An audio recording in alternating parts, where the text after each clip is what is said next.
What do you think? Who is a good person? Who knows what is good or who does what is good? Yes, knowing good does not make anybody good. To become good, you should do good. So, in the same way, knowledge is of no value unless and until you put it into action. So, all that you are learning here, you have to go to your clinics and you have to practice it. You have to practice it not till you get it right, but till you can never get it wrong. You cannot mistake it. And if you do that, is there any reason why any question you will mistake? No. So learn now. Learn the right way. So now we start with the third part of this module, and that is conditions of the inner ear which cause only hearing loss. So conditions of the inner ear we divided into three parts. The conditions of inner ear which involve the whole of the inner ear presenting with both hearing loss and imbalance. The conditions of inner ear which involve only the vestibular part presenting only with vertigo, and this is the third, that is conditions of the inner ear which present only with hearing loss. So in this we have a few conditions. We have the sudden sensorineural hearing loss, we have noise trauma, ototoxicity and presbycusis, and we will start with the very important, very commonly asked topic of your exams, sudden sensorineural hearing loss, which is very frequently asked because it is a medical emergency. So first of all, what exactly is sudden sensorineural hearing loss? So what is the definition of sudden sensorineural hearing loss? As the name, it is sudden and it is sensorineural hearing loss. Yes. So sudden means how sudden. Yes. So if the patient has developed sensorineural hearing loss within 3 days, in 3 days time, and how much sensorineural hearing loss? Yes, more than 30 decibel hearing loss in 3 consecutive frequencies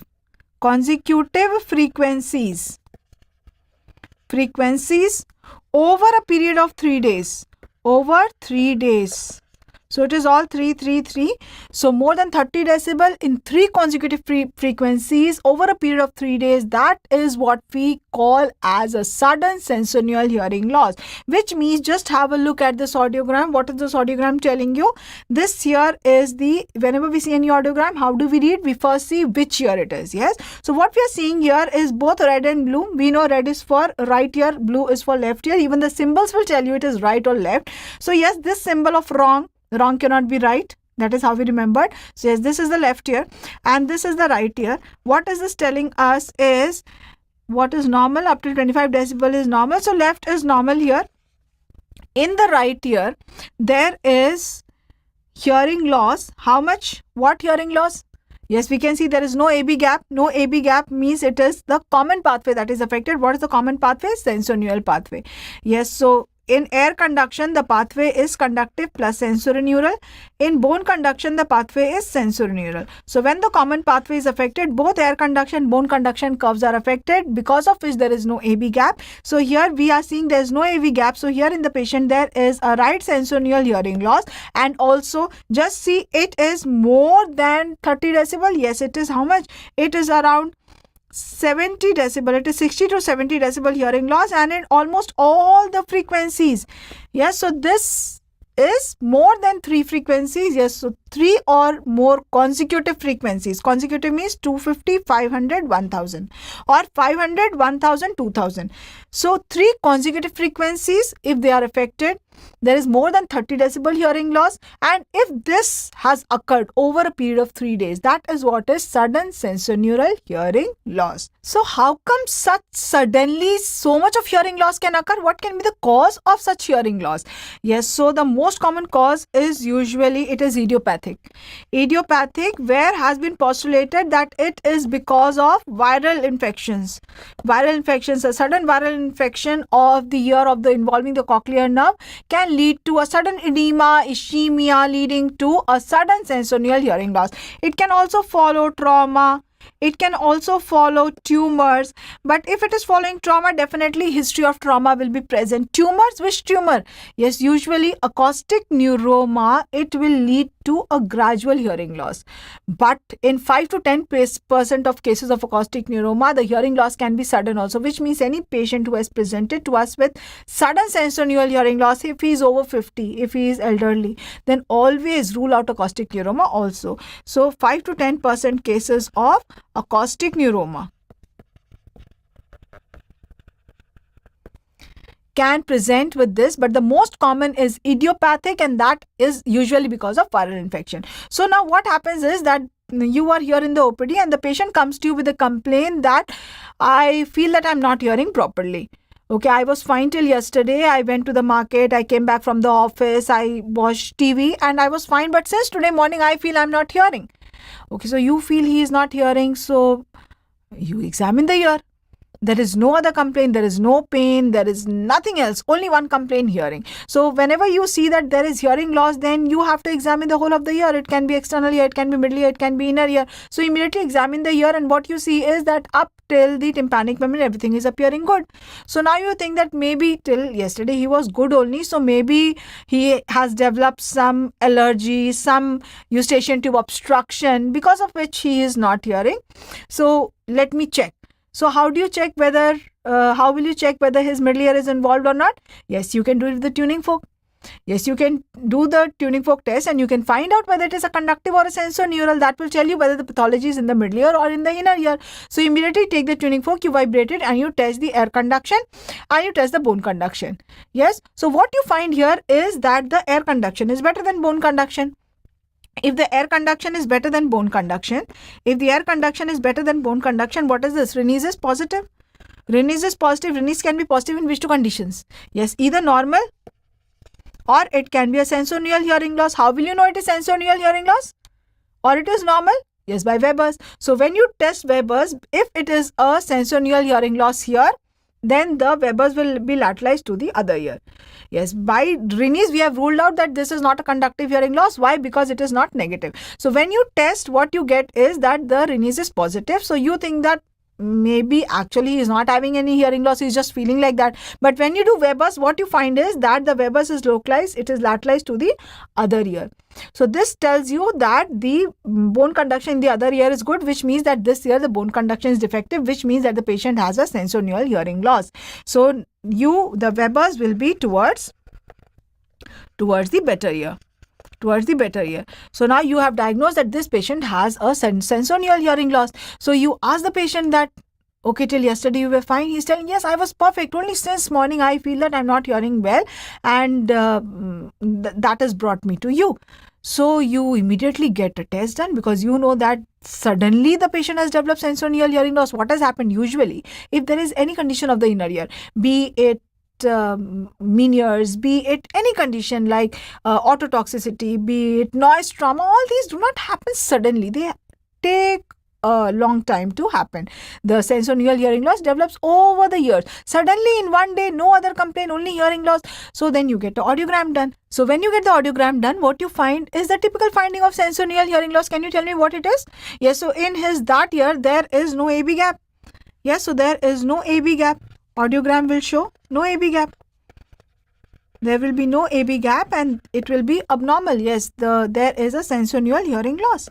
We know how to find a sensorineural hearing loss on the audiogram. We just saw that some time back. Yes. So now if we can just find out by the audiogram, we can confirm it is a sensorineural hearing loss, and we can immediately, what we do is, yes, we know that suddenly it has happened. So it is because of, usually if there is no history, any other history of trauma or anything, toxins or anything, then we know that it is probably viral because of the edema, ischemia is occurring. So immediately you start the patient on steroids, right? So then what you do is, you start the patient, you give the management, you start the patient on steroids. Good enough. Then why is this a medical emergency? Why is this a medical emergency? Yes, usually if there is any sensorineural hearing loss means there is a defect in the organ of Corti or in the nerve. Sensorineural hearing loss usually are not reversible. They cannot be reverted back to normal. Why? Because they happen because of some condition of the inner ear which is progressive. Over the years, in acoustic neuroma, in mean ears, there is damage which has happened to the inner ear. You cannot revert it back to normal. A conductive hearing loss can be reverted back to normal. If there is wax in the ear, remove it. If there is a perforation of the tympanic membrane, repair it. If there is ossicular chain discontinuity, repair it. That can be reverted back to normal. But a sensorineural hearing loss cannot be reverted back to normal. But this one sensorineural hearing loss which is occurring suddenly is this can be reverted back to normal, because this is because of ischemia. So the moment you reduce the edema, ischemia will reduce and the nerve will start functioning again. So that is why this is a medical emergency. Okay, good, this is a medical emergency. So we should know that any patient who has come to us with sudden hearing loss, we have to immediately do the tuning fork test. We have to get the audiogram done, and we have to find out that whether it is a sudden sensorineural hearing loss or not. If the tuning fork says it is a sensorineural hearing loss, confirm it by audiogram and then start the patient immediately on steroids. Done. Why dilemma? What is the dilemma here? No dilemma. No. Look at what the dilemma is. Yes. Now, if the hearing loss is severe, as in this patient. In this patient, what is severe hearing loss? Severe hearing loss means that the hearing loss more than 70 decibel. So if the hearing loss is more than 70 decibel, that is a severe sensorineural hearing loss. Then what will happen? Patient came to you with decreased hearing. Patient is telling that I feel that I'm not hearing anything from the right ear. So you feel that, okay, since when? Yesterday I was fine only. I went to the office. I did everything. I was fine. I was watching TV also at night. Since morning I feel that I'm not hearing anything. Not hearing anything. Yes, I'm not hearing anything. You examine the ear, up till tympanic membrane, everything appearing good. Then you feel, is he malingering? Let me do the tuning fork test. You do the tuning fork test, and what you find is that the Renes is negative. What happens in severe sensorineural hearing loss? Severe sensorineural hearing loss, the hearing loss of the ear is too much. This little sound of the tuning fork, will he be able to appreciate by air conduction? No. He will not hear. It is a severe sensorineural hearing loss. It is more than 70 decibel. Bone conduction, will he hear? He will not hear by this ear. But he will hear which ear? Through the opposite ear, because this bone conduction sound will get transmitted through transcranial transmission to the other ear. When you test the air conduction, he says, I'm not hearing. When you test the bone conduction, he says, I am hearing. Yes. So what is your diagnosis? You have made that, okay, bone conduction is good, air conduction is not good. Bone conduction is good, so bone conduction signifies sensorineural pathway. Sensorineural pathway is good. Where is the defect? Conductive pathway. You are very happy, okay, conductive hearing loss only till yesterday he was good only. Maybe some eustachian tube blockade, maybe some allergy. Okay, so you give anti-allergic to the patient. You send him back. He comes back again after 1 week. Doctor, I feel there is no improvement at all. And again you repeat the test. And again you see the ear, everything is appearing good. Again you repeat the tuning fork test. Again it is negative. Yes, so again it is negative. So you think that everything is appearing good only. Why he is not having any benefit? Let me start one antibiotic also. Okay, so you along with anti-allergic, you give the antibiotic also to the patient and you send him back. Patient comes back again. And now, again when you do Renes, it is negative. Now what comes to your mind is that, okay, is the Renes coming negative because of a severe sensorineural hearing loss? We know that if Renes is negative, it can be either a conductive hearing loss or a severe sensorineural hearing loss. So whenever the Renes is coming negative, both have to come to your mind. So now what comes to your mind is the patient having a severe sensorineural hearing loss because of which he is not hearing? Yes. Even after 3 weeks, if you have been able to find this out and you start the patient now on steroid, the patient will not respond and his hearing has gone permanently because of you. The onus lies on you. So can you imagine this hearing? Hearing is a sense organ. These patients are usually young and this is a very, very common condition. You will find these patients very commonly. Yes, almost every week or every 2 weeks, we get a patient of a sudden and that was severe sensorineural hearing loss. Yes, so here I recently got this patient. Yes, she came with the complaint of again decreased hearing and she had been showing already to doctors for finding out whether what was the problem, and she had been taking anti-allergics had been given to her, and for around 2 weeks she had been taking that, and she came around 2.5 weeks later, and the Reni's was negative. So whenever the Reni's is negative, yes, you have to rule out. If there is no other history, if there is a sudden history that suddenly there was hearing loss, if the patient was perfect, everything is appearing good in the ear, Reni's is negative, yes, you have to always do a Weber's. Do a Weber's. Yes, by Weber's, if it is a conductive hearing loss, where will be the Weber's? Yes, the Weber's will be towards the same side. Whereas if it is a severe sensorineural hearing loss, Weber's will be towards the opposite side. Yes, so in this patient, the Weber's was towards the opposite side. We got the audiogram done and this was the audiogram finding. Yes, we could see that there is so much of there is a severe sensorineural hearing loss going up till around 80 decibel in most of the frequencies. In 1000, 2000, 4000, all of them, there is so much of hearing loss. We started the patient on steroids. Yes, and with steroids for 5 days, there was no benefit at all. We gave her transtympanic steroids after that. And following transtympanic steroids, following the third dose, after the third dose, almost this much relief, as you can see here. The hearing came back to around 40 decibel in some and around 50 or 60 decibel in some. More than this, the benefit did not come. We were already very late. Yes, why? Because the patient, the doctor to whom the patient was showing just missed that. Had the same diagnosis been made in the first week when the patient first came, maybe her hearing would have been reverted back to almost normal. So do you imagine how important it is? So whenever you are in the OPD, any doctor in the OPD should know that if the Reni's is negative, you have to rule out two things, either conductive or sensorineural hearing loss. How can you differentiate? Is it very difficult to differentiate whether it is conductive or severe sensorineural hearing loss? Is it very difficult? How can you find out?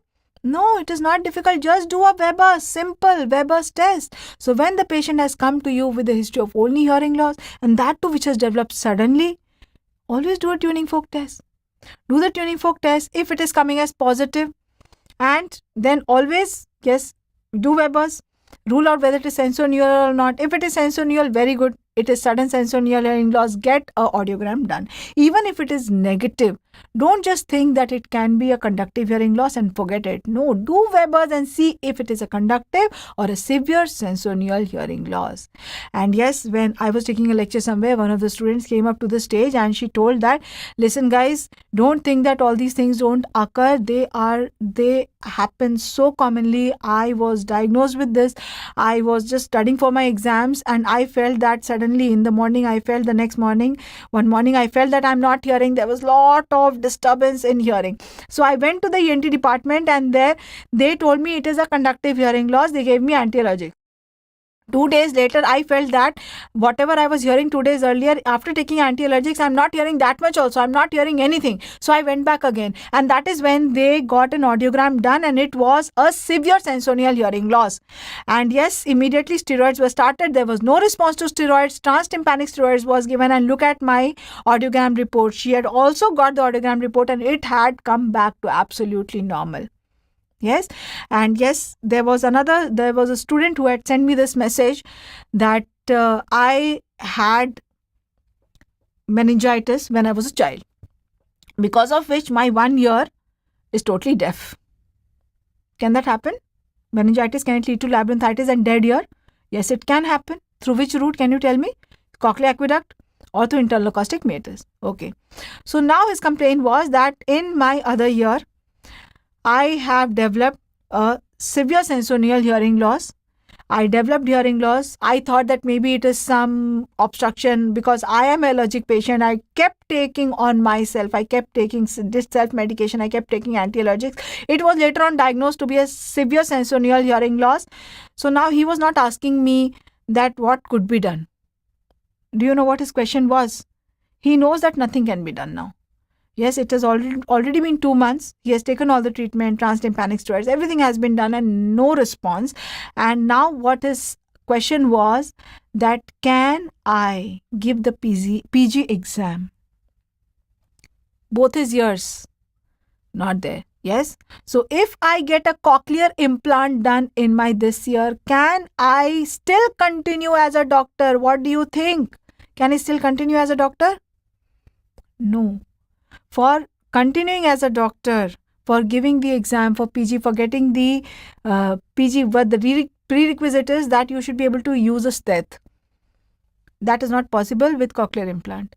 Yes, and with cochlear implant, rarely in some very few countries, some customized tests can be made. No, not in India.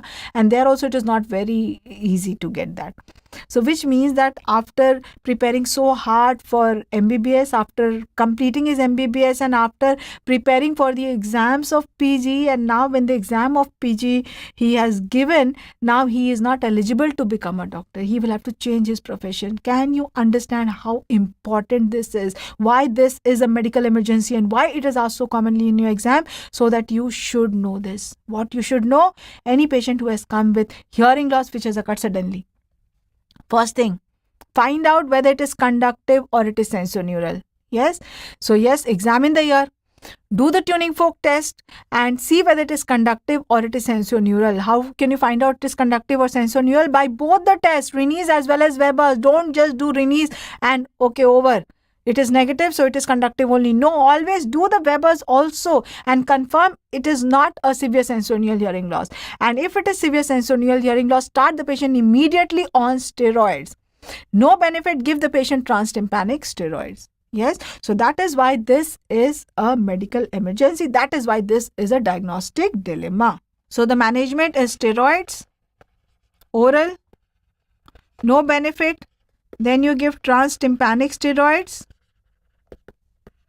Now, if the patient has come early, you can also give the patient antiviral. You can also give the patient antiviral, acyclovir. You can also give the patient vasodilators. You can give the patient hyperbaric oxygen.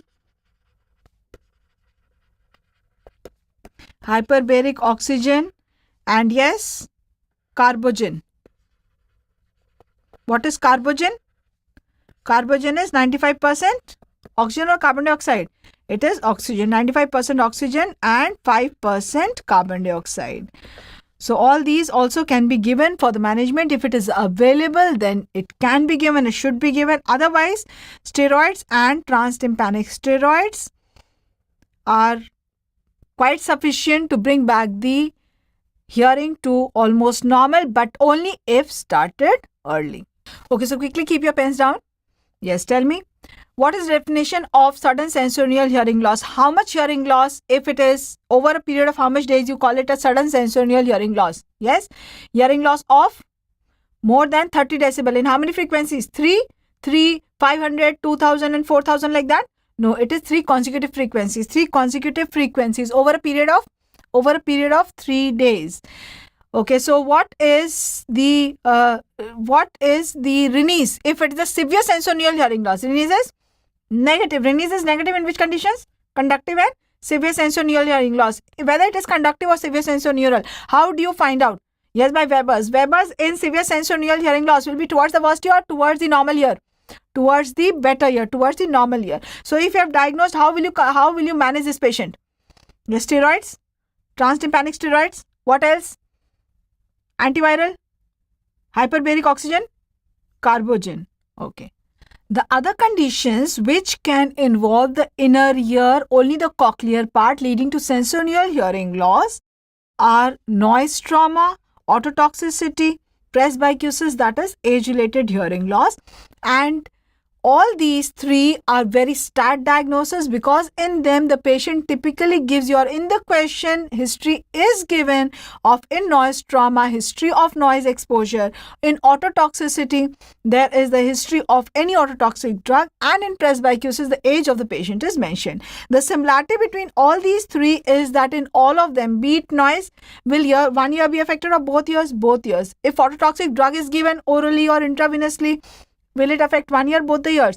Yes, it will affect both the ears. And also age-related hearing loss, it is both the ears. So in all these 3, the hearing loss, the similarity is that the hearing loss is bilateral, it is high frequency, it is symmetrical. So in all these 3, it is bilateral, symmetrical and high frequency hearing loss. Let us see them in more detail. So in First, starting with noise-induced hearing loss. Yes, typically this occurs because of exposure to noise. What do you think? What noise? Yes, only when there is a very loud gunshot or something, only that will lead to hearing loss? No, it has become so common nowadays with all the lectures being online. The students, which are even school students, they all the time listening to lectures with earphones in their ears, and even if not listening to lectures, listening to all the time TV or music with earphones. This has become such a common problem now.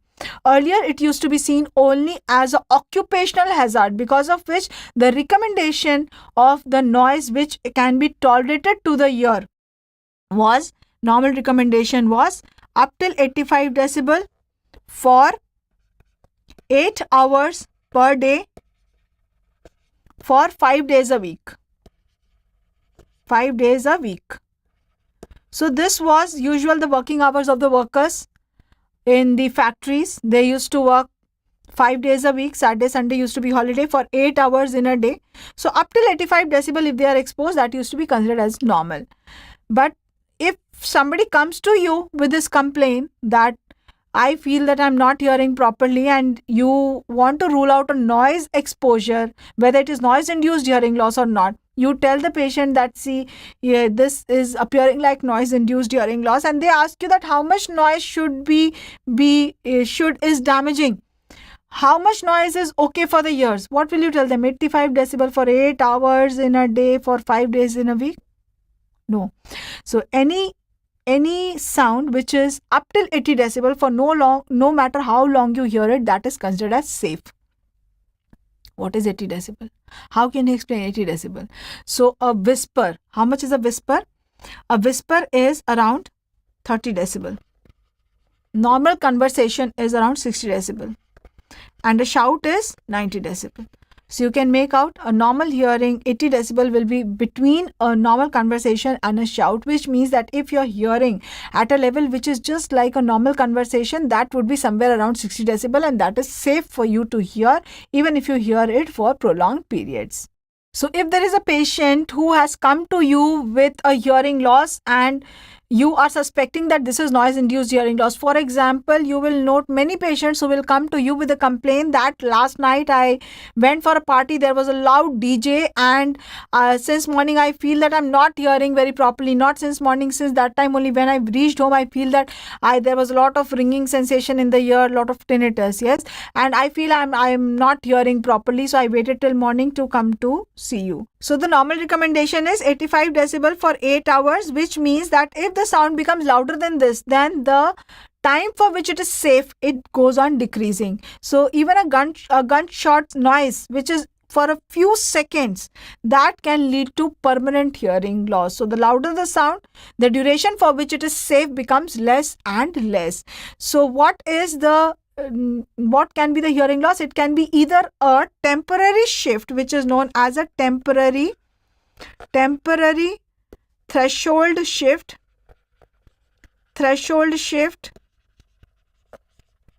where the hearing loss it is temporary, so it will come back after 24 hours, or it can be a permanent threshold shift, where it is permanent, it is irreversible.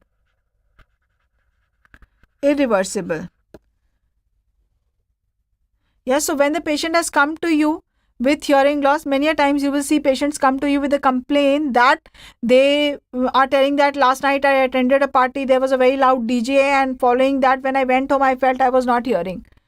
And since morning I feel that it has improved, but still I'm scared, so I came to show to you. So when they are telling like this, it has improved. So it means what they had was a temporary threshold shift.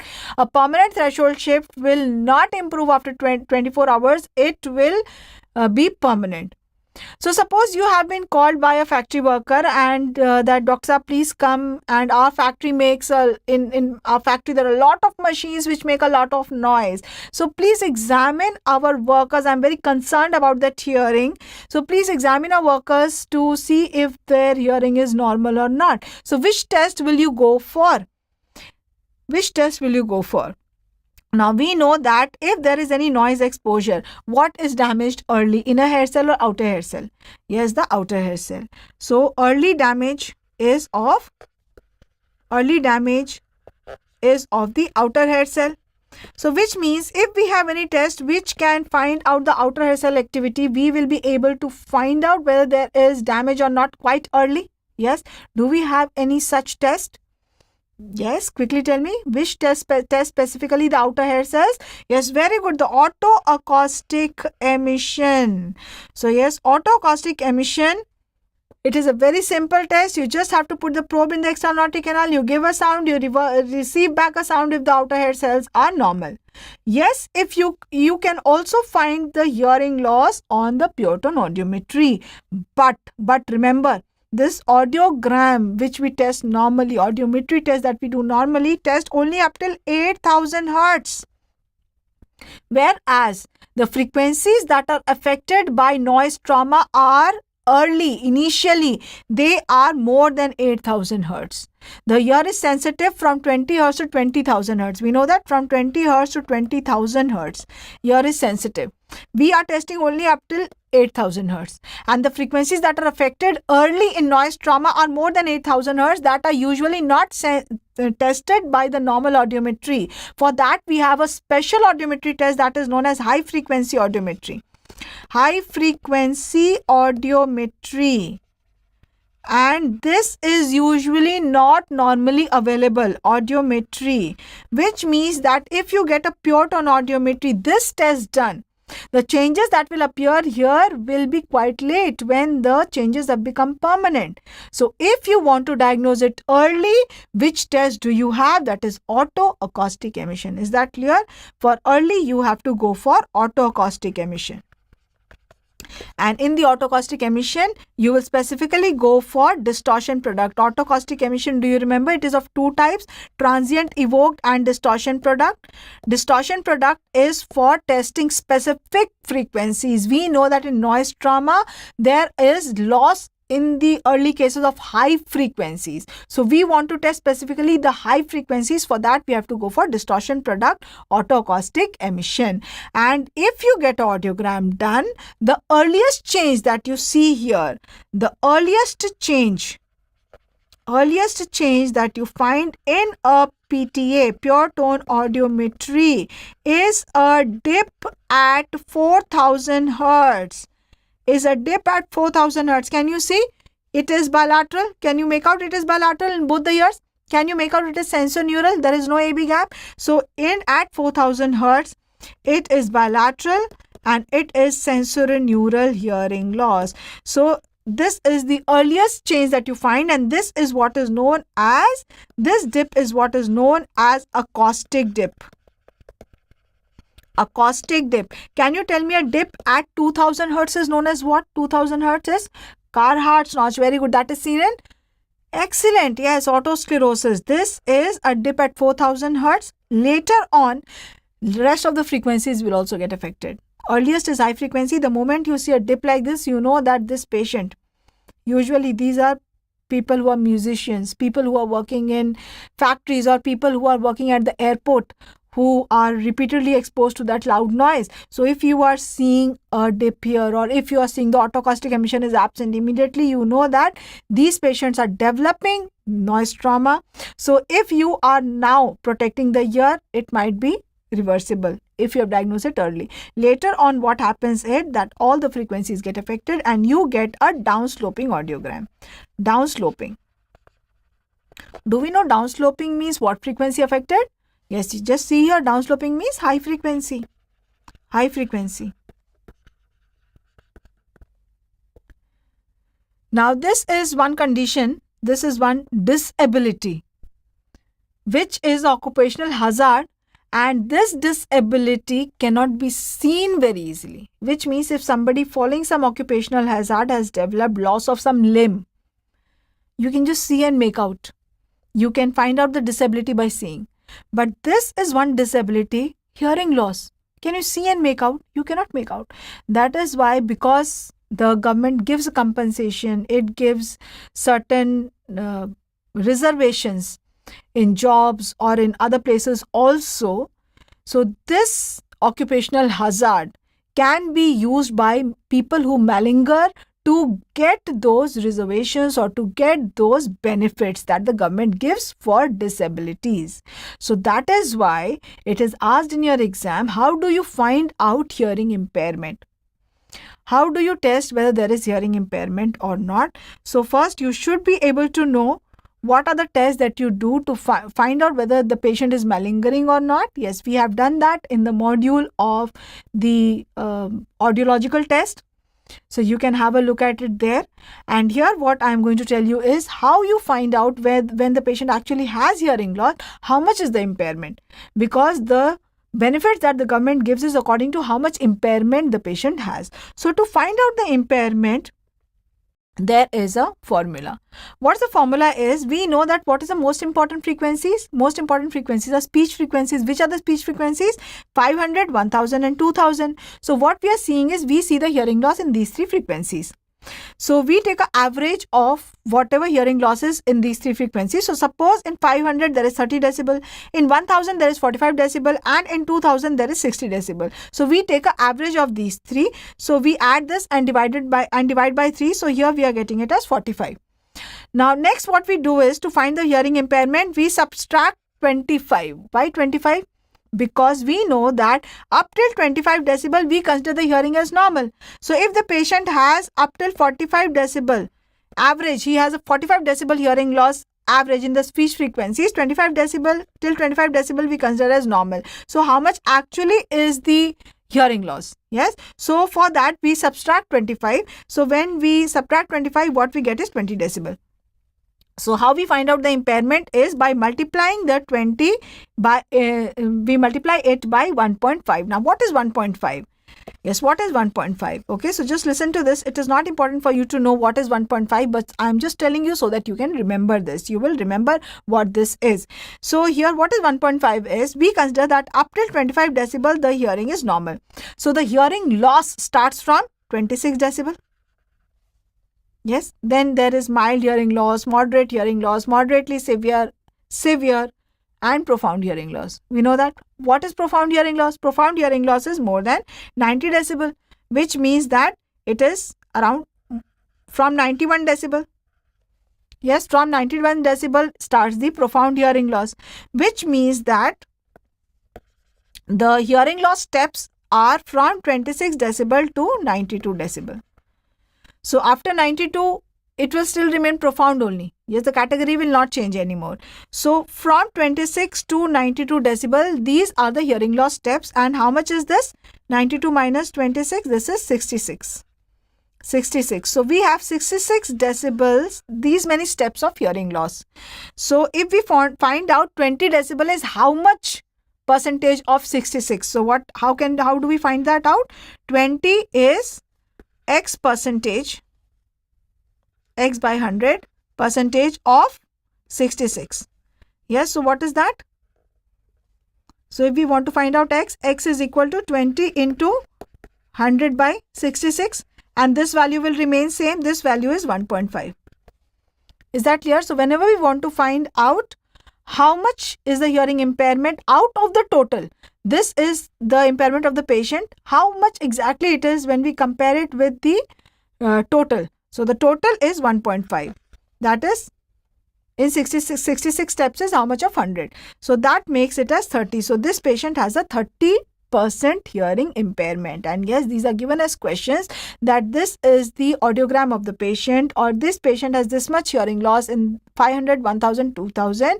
So calculate his hearing impairment. So how will you calculate the hearing impairment? Yes, first you will take the average of speech frequencies, the hearing loss, average hearing loss. Then you are subtracted by what we consider as normal, that is 25.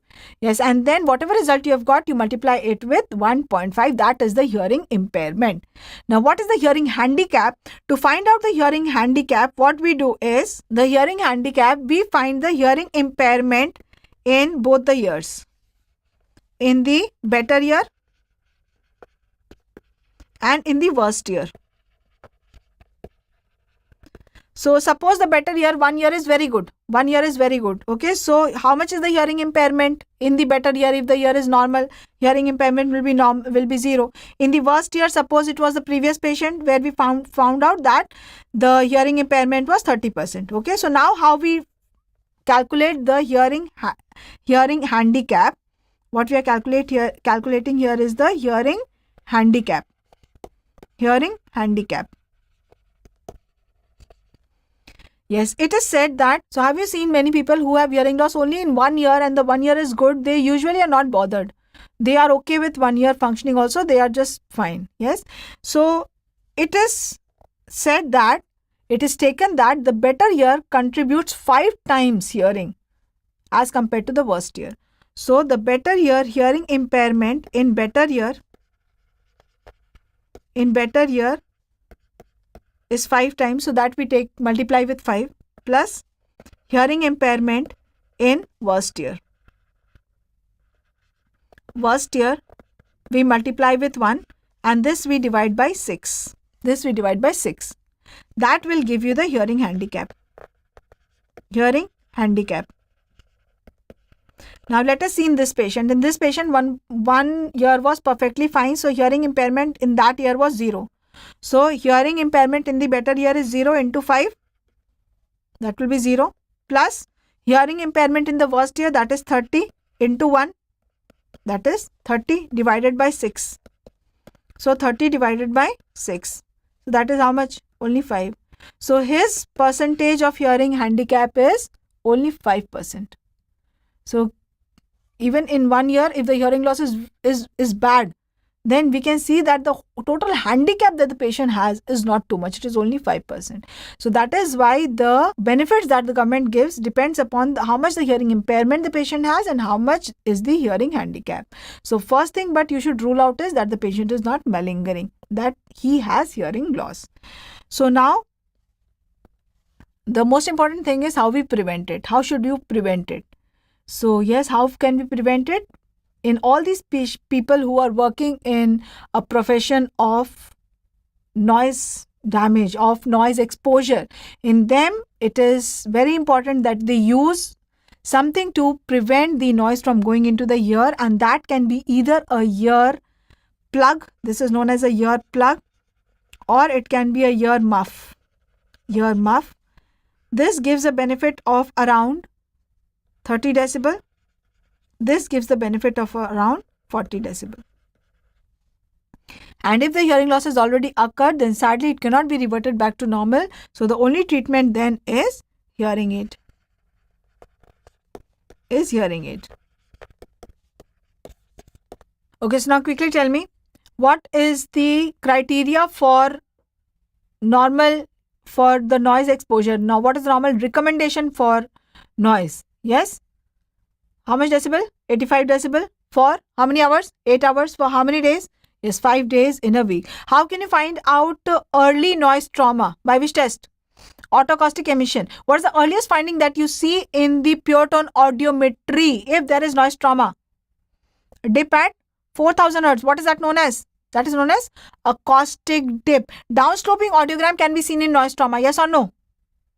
Yes. How much protection do ear muffs give you? Ear muffs. 40 decibel. Okay, so if you put ear muffs and then you feel that, then you think that, okay, now I can hear a gunshot and it will not do any harm. Is it true? How much protection will it give you? 40 decibel. How much will a ear plug give you? Yes, 30 decibel. 30 decibel. Now, another condition of the ear that leads to involvement of the inner ear, only the cochlear part, leading to sensorineural hearing loss is presbycusis. So what is presbycusis?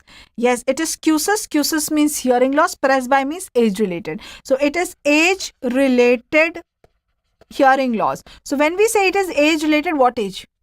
What age? 30 years? Or 70 years? 50 years? Yes, if it is more than, it occurs at more than 50 years. More than 50 years. And what is the proper definition of when you can say that, yes, this falls in the category of presbycusis?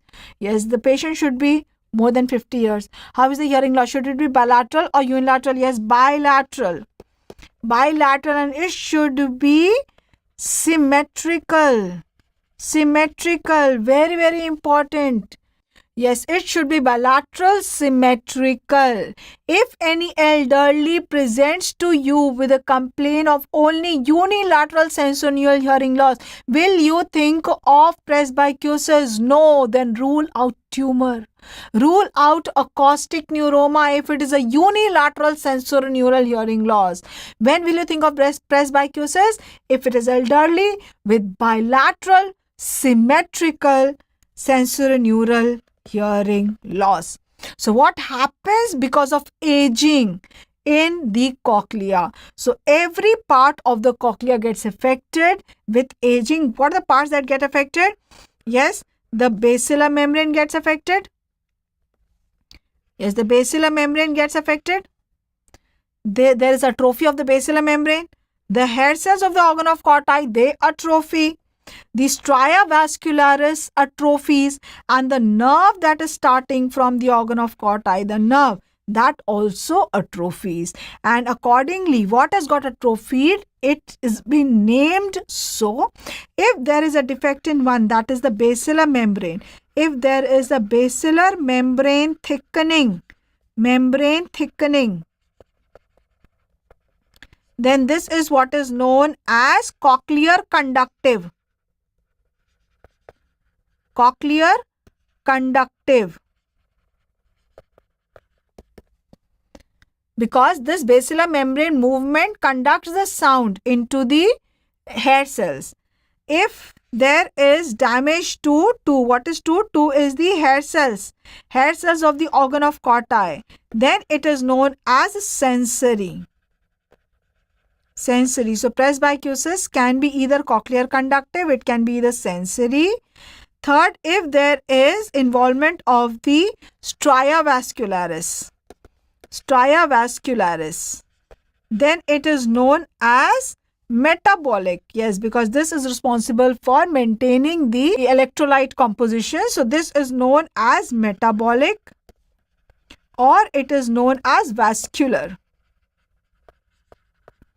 And the fourth is the nerves are involved. The nerves atrophy of the nerves, and that is what is known as neural.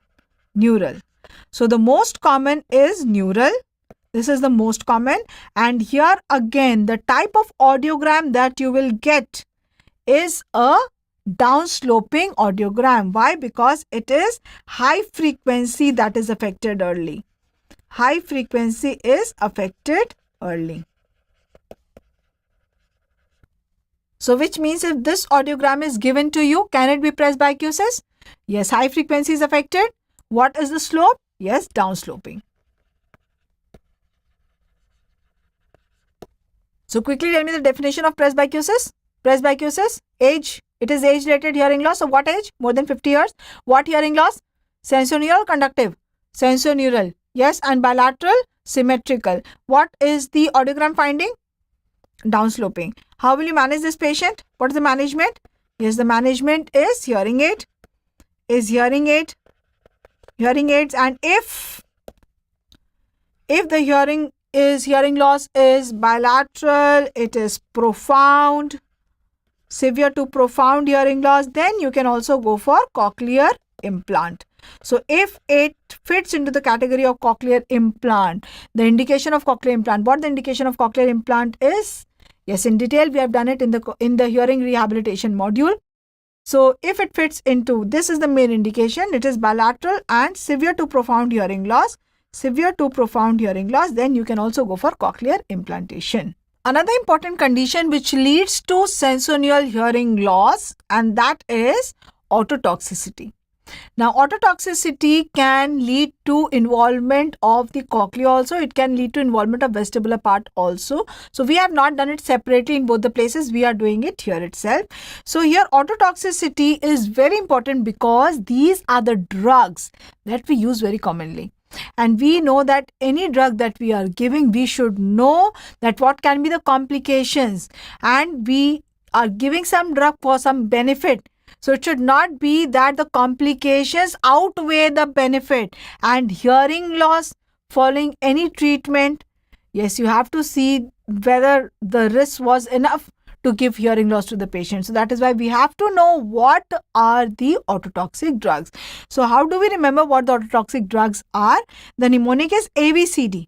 A, V, C, D. Yes, okay, so don't think it is B here. It is V. Okay, so we remember it as A, V, C, D. What is A? A is 3. A is aminoglycosides. Aminoglycosides. A is analgesics. A is antimalarials. Can you name a few analgesics? Yes, you keep popping all the time. NSAIDs, can they lead to hearing loss? Yes, they can. Antimalarials, chloroquine, quinine, yes, they can lead to hearing loss. Aminoglycosides.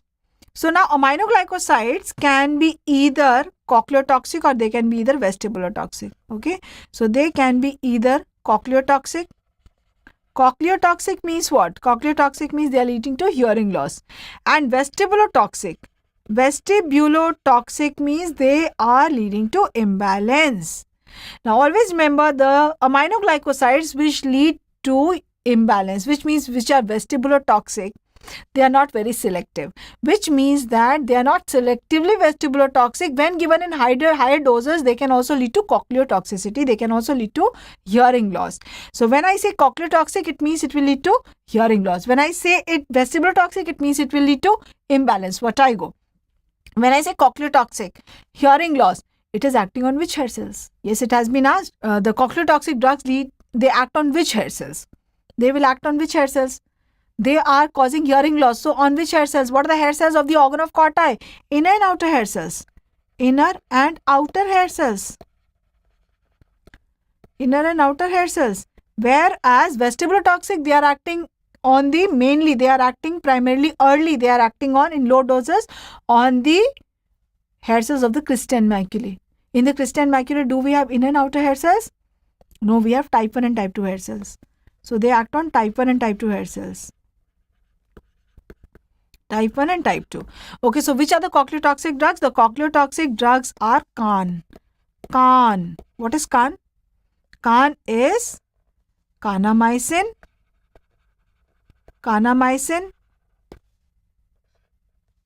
amikacin,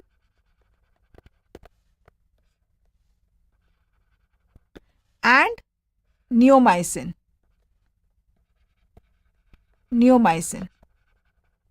Neomycin is N for neomycin, N for never. This is the most cochleotoxic.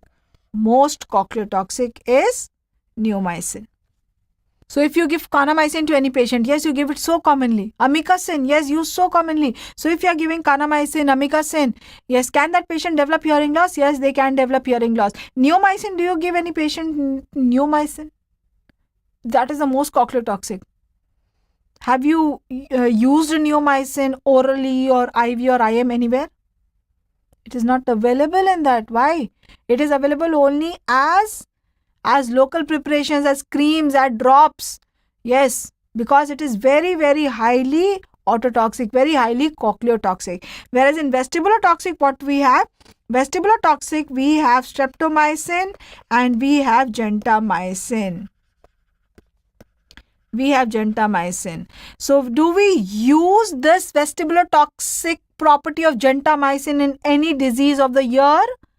Yes, do we give gentamicin transtympanically into the inner ear to damage to specifically we are giving it for vestibulotoxic, for being vestibulotoxic, to damage the inner ear? Yes, chemical labyrinthectomy that was done for mean ears. When we want the inner ear sensory apparatus, the vestibular part, the sensory part, the macula and the crista to be damaged.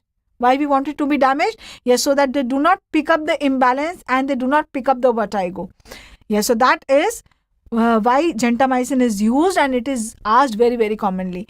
More specific, more vestibulotoxic is gentamicin. So this is used. Streptomycin can very easily lead to hearing loss also. So this is usually not used. So after A, what was next was V. What is V? V is vancomycin. And then it is C. What is C? C is cytotoxic drug. Cytotoxic. Which are the cytotoxic drugs? Cisplatin. Cisplatin. Yes, the chemo used for chemotherapy. And 4 is D. D is diuretics. Which diuretics? Loop diuretics. Loop diuretics. Yes, this I told you when we did anatomy of the inner ear also, that in these stria vascularis we have which channels? We have, along with the sodium potassium ATPase, we have sodium potassium chloride channels. They are the same that are present also in ascending loop of Henle. So the drugs that act on the ascending loop of Henle on these channels, which are these? The diuretics. They also loop diuretics. For example, furosemide. They will also act on the same channels present in the stria vascularis and they can become ototoxic. So yes, they are loop diuretics. They act on stria vascularis. Stria vascularis. Along with ABCD, we have the macrolides, erythromycin, azithromycin. They also can lead to hearing loss. And yes, organic solvents. Organic solvents used in industries, in paints, in petrol, and all that. Yes, organic solvents. And a very important organic solvent leading to hearing loss that causes addiction also. What is that? Toluene. Now, again, what is asked in your exam is that which ototoxic drugs lead to reversible hearing loss, which lead to irreversible hearing loss. Yes, which means if you are popping in NSAIDs all the time, will you develop a reversible or irreversible hearing loss? Yes, so please note all the drugs that we use very, very commonly, like the ones that we use for malaria, that the one we NSAIDs, diuretics, they are used so commonly. Yes, so these are not the ones which will cause irreversible hearing loss. What will cause irreversible hearing loss? Think and tell me. What do you think? Yes, the ones that cause irreversible hearing loss, reversible hearing loss are the cytotoxic drugs, cytotoxic like cisplatin and aminoglycosides. Aminoglycosides. So what they do usually is they cause apoptosis. Apoptosis by releasing free radical. Free radical. So they release free radicals and that causes apoptosis of the cells and that leads to permanent hearing loss. So now you are giving a patient of septicemia, you are giving this patient amikacin. We know these drugs are very readily available. They are very cost effective and they are very effective also. So you are giving this patient amikacin, in spite of knowing that these drugs can lead to ototoxicity. So will you like to have this patient after he is recovered come to you with hearing loss? No. So then do you want to monitor his hearing while you are giving him this drug? Of course. How will you monitor? We know that ototoxicity, we know that noise trauma, they affect what hair cells first? Outer hair cells. So for early diagnosis, you have to test the outer hair cells. They get damaged early. So now I have given you the answer. Tell me the test. Test will be, yes, the autoacoustic emission. Again, distortion product or transient evoked. Yes, we know that autoacoustic emission, we want to test specific frequencies. Yes, here again it is high frequency that is affected early. So for that we have to go for distortion product. And this is a very important question because you will have so many patients in the ward who are on kanamycin, on amikacin, and you will have to take the initiative of getting their hearing test done, even if you are in a government setup. Don't think that only when you're in a private all these things you will do. Yes, even when you're a government setup, your knowledge is your wealth. So you have to ask for these tests to be done for the patient. You do not want the patient to go back with hearing loss. So distortion product and this autocaustic emission is available everywhere very readily. So you get the distortion product test done, and on PTA, if you get the test done, what will be the finding? It is bilateral, it is symmetrical. What frequency? High frequency hearing loss. So if I ask you what slope, upslope or downslope? Yes, so downslope, downsloping. Downsloping. Now if this is the audiogram that has been given to you, tell me, can it be ototoxicity? Yes or no? Yes? Okay. Can it be noise trauma? Yes or no? Yes. Can it be presbycusis? Yes or no? Yes. How will you know that? Yes, just by the history. If in the history is given any drug, name any aminoglycoside which is cochleotoxic. Which aminoglycosides? Yes, kanamycin, amikacin. Which is the most cochleotoxic? Yes, neomycin. Okay, if there is any history of noise exposure given, then it is noise trauma. If all that is not given, it is just given 70-year-old male, 50-year-old male, 60-year-old male or female, whatever. Yes. So if only the age has been mentioned, then yes, this can also be presbycusis. So all these three are bilateral, all these three are symmetrical, all these three are lead to high frequency hearing loss. Early diagnosis of ototoxicity is by autoacoustic emission. What is the criteria for presbycusis? Presbycusis. Yes, more than 50 years. Bilateral, symmetrical. Yes, bilateral, symmetrical, progressive hearing loss over the years. Slowly it progresses. Which frequency affected? High frequency is affected. What is the dip that you see in the audiogram in noise trauma? Noise trauma dip at 4000 hertz. What is that known as? That is known as acoustic dip. Which are the ototoxic drugs which lead to irreversible hearing loss? Irreversible hearing loss. Aminoglycosides and cisplatin. Diuretics lead to hearing loss because of they damage what? Yes, the stria vascularis. What is the most common type of presbycusis? Neural. Yes, neural. So here we have this patient who has come with a complaint of decreased hearing in his left ear, and he is telling me that he has this complaint for the past 3 to 4 days, and along with that he has a little running nose also, and he was thinking that maybe because of the running nose he has this, so it will be over, but he feels that it is a little disturbing, it is a little too much. He has to use his earphones for his work, but he is not able to hear very nicely from his left ear. That is the only complaint that he has. No other complaints, no pain, no discharge, nothing else, no other history. That is the only complaint. Hearing loss along with a little running nose. Tell me, what should I do next? Yes, tell me what to do next. Okay, so he is here. So now I have to find out, localize whether it is external ear, middle ear or inner ear, right? Yes. So what do we do now? Yes, so that I can examine. So yes, I take the otoscope. Yes, his left ear. So I am going to hold the otoscope in my left hand and I am going to pull his pinna. Quickly tell me the direction. Yes, posteriorly.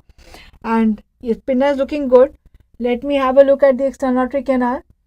Yes, his external auditory canal and tympanic membrane are appearing absolutely perfect, perfectly normal. So now his external ear is ruled out. He is having hearing loss. That is the thing that is disturbing him, not the cold. So now I want to find out whether it is a conductive hearing loss that he is having, maybe because of the cold, because of eustachian tube obstruction.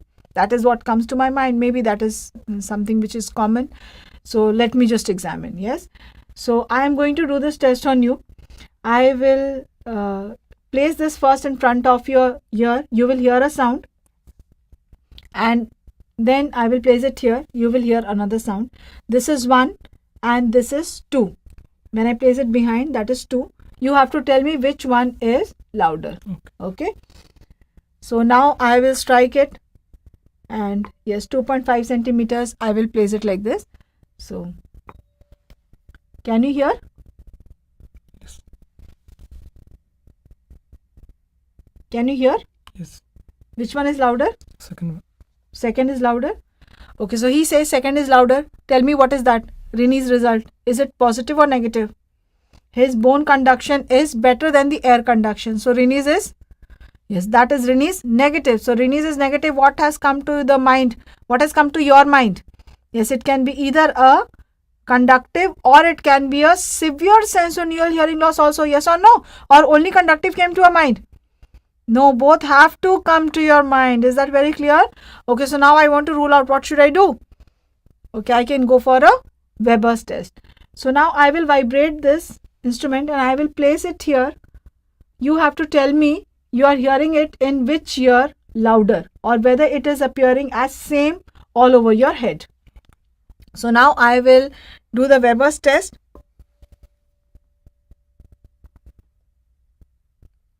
Are you hearing it louder in any ear? Right one. In your right ear? Right one. So he is telling me that he is hearing this sound louder in his right ear.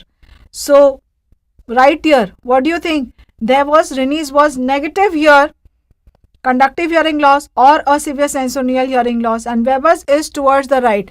What's your diagnosis? If it was a conductive hearing loss of this ear, then Weber's would have been towards this ear. Now the Weber's is towards the opposite side. So here sitting in the OPD itself, I have come to know that this patient has a severe sensorineural hearing loss in his right ear. So what will I tell him? Yes, you will have to get a test done immediately and you will have to show the report to me immediately now. Yes, so now which test am I getting done? Yes, the pure tone audiometry. I will get the pure tone audiometry done immediately and I will have to see how much is the hearing loss and I will have to start him immediately on steroids. Now, even if it was a Rinne's positive, yes, Rinne's positive, air conduction was better than bone conduction and the Weber's was still towards that side, that would have again told that this patient has what hearing loss? A sensorineural hearing loss in his left ear. And what can be the cause of sensorineural hearing loss in 3 days? Yes, just in 3 days. Before that he was fine. So then I will have to rule out a sensorineural hearing loss, and that I've asked him very clearly before itself whether he had no hearing loss, no history of hearing loss earlier. It is only now that he is noticing this hearing loss, and yes, that is what he has told me. So this is how you approach a patient. So whenever you see the patient, immediately when you take the history, this is how what should come to your mind and this is how we will approach the patient.